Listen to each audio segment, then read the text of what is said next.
Ito po ang mga pulot ng pukyutan. So sa una po, inilalagay po muna natin siya dito sa mga plastic bottle.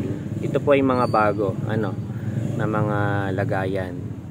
So ito po ay pinapadala natin sa malalayo. Ang dalawa pong bote, 2 kilos, kasya po siya sa small box po ng LBC. Mura lang po ang shipping noon. Pero pwede din naman po kapag gusto niyo yung honey, ilalagay po natin ay sa bote.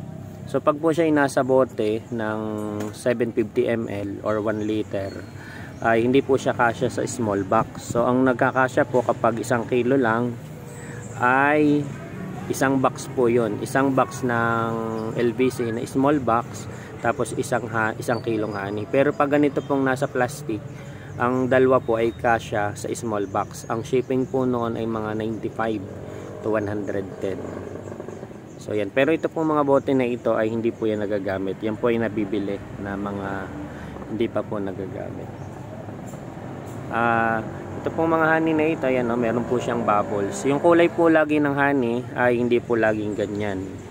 So minsan po ay may black, meron ding maputi, meron ding mapula. So depende po yon kung kailan po siya hinarvest. At iba-iba din po ang lasa. Lagi po ang honey ay depende po sa floral source. So ito po ay mga pulot ng pukyutan na nakuha po sa gubat or sa bundok. Salamat!